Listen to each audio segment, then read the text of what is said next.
Happy Wednesday, faithful listeners. This is Jen here with P40ministries.com. We are finally in Genesis chapter 19, and we are going to be discussing Sodom and Gomorrah today. What an interesting topic. Now, if you have your Bible in front of you, go ahead and turn to Genesis chapter 19. If you are commuting to work, go ahead and listen. I am going to be reading out of the WEB version of the Bible today. The two angels came to Sodom at evening. Lot sat in the gate of Sodom. Lot saw them and rose up to meet them. He bowed himself with his face to the earth, and he said, "See now, my lords, please come into your servant's house. Stay all night, wash your feet, and you can rise up early and go on your way." They said, "No, we're going to stay in the street all night." He urged them greatly, and they came in with him and entered into his house. He made them a feast, and he baked unleavened bread, and they ate. But before they lay down, the men of the city, the men of Sodom, surrounded the house, both young and old, all the people from every quarter. They called to Lot and said to him, "Where are the men who came into you this night? Bring them out to us that we may have sex with them." Lot went out to them through the door and shut the door after himself. He said, "Please, my brothers, don't act so wickedly. See now, I have 2 virgin daughters. Please let me bring them out to you, and you may do to them whatever seems good to you. Only don't do anything to these men, because they have come under the shadow of my roof." They said, "Stand back." Then they said, "This one fellow came in to live as a foreigner, and he appoints himself as a judge. Now we will deal worse with you than with them." Then they pressed hard on the man Lot, and they came near to break the door. But the men reached out their hand and brought Lot back into the house with them, and they shut the door. They struck the men who were at the door of the house with blindness, both small and great, so that they wearied themselves to find the door. The men said to Lot, "Do you have anybody else here? Sons-in-law, your sons, your daughters, and whomever you have in the city, bring them out of this place. For we will destroy this place, because the outcry against them has grown so great before Yahweh that Yahweh has sent us to destroy it." Lot went out, and he spoke to his sons-in-law, who were pledged to marry his daughters. And he said, "Get up, get out of this place, for Yahweh will destroy the city." But he seemed to his sons-in-law to be joking. Now you can see why this is such an interesting chapter.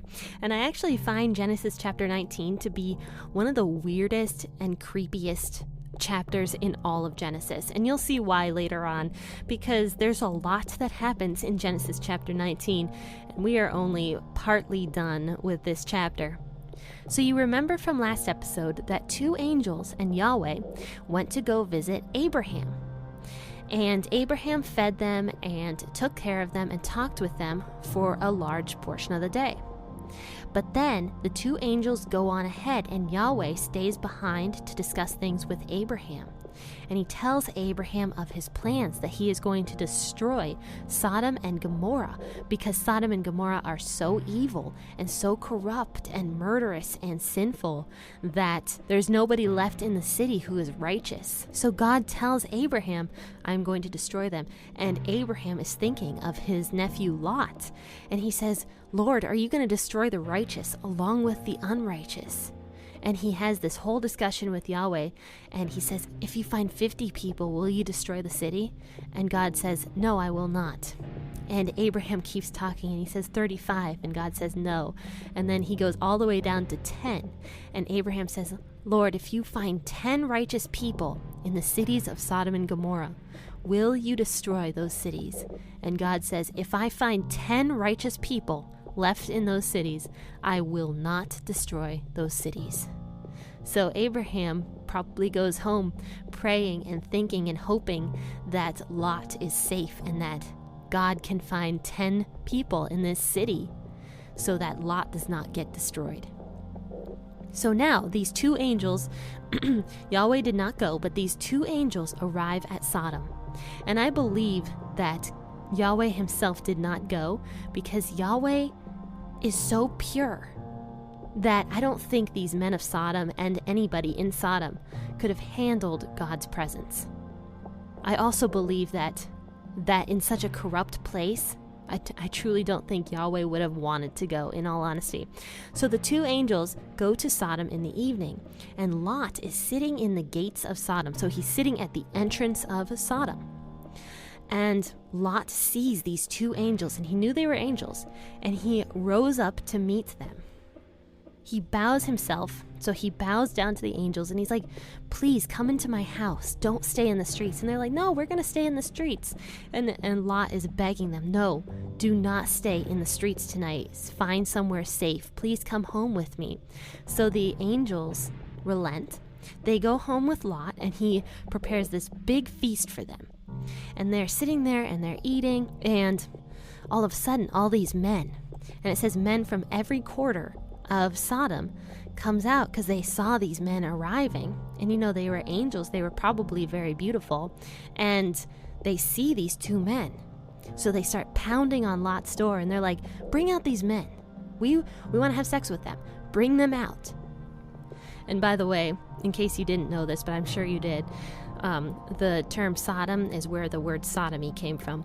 But these men come outside, and it says young and old. So these men were probably married.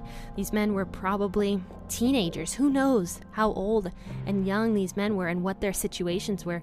But whatever their situations were, they had no business pounding on the door of somebody's house demanding that these men be brought out so that they can rape them. Because that's what it was. This was rape. They wanted to bring these men out so that they could rape these men. And probably in an orgy, because all these men were surrounded around Lot's house demanding this. So this was extremely unpleasant and vile act that these men were trying to do to these two angels. And you remember the last time people wanted to sleep with angels, that did not go well for humanity. So, and you can listen to that episode. I don't remember which episode it is, but you can listen to that one a few episodes back. So after this happens, Lot goes outside, and he shuts the door behind him, trying to protect these two angels. And he's like, friends, don't do this wicked thing. Go home to your families. Don't do this. Don't rape these men. And he's like, and here's what Lot says. This kills me. He says, I have 2 virgin daughters. Let me bring them out to you, and you can do whatever you want to them, but don't touch these men. So he's trying to sell out his daughters to protect these 2 angels. I don't know why he thought that was a good idea, but he thought that was a good idea. So he says that, and these men are like, basically, for lack of a better term, they're basically like, screw you. And they're like, you are a foreigner here. You shouldn't even be living here. And now you pretend like you're judge over us and you're calling us wicked. Now we're going to do the same thing that we were going to do to those men to you. And they start pressing down on Lot. And Lot is shoved up against the door of his house. So these angels, they open the door and they pull Lot in and they slam the door shut. And then it says that they strike these men with blindness. So now these men are blind now, and they're trying to find the door. And it says here they weary themselves trying to find the door. And I want you to notice something here. So this has been probably about 2 decades now, so about 20 years that Lot has lived in Sodom. But when Lot first went to Sodom, he was not living in the city itself. He was living on the outskirts of the city. But all of a sudden, he is now living within the city. The city, he wanted that. He wanted to be in that city. He didn't have to live there, but that's what he chose. And I want to point that out. So now, after these men get struck with blindness, they still don't give up. They're trying to find this door. They're angry now, but then they weary themselves and they end up just going home.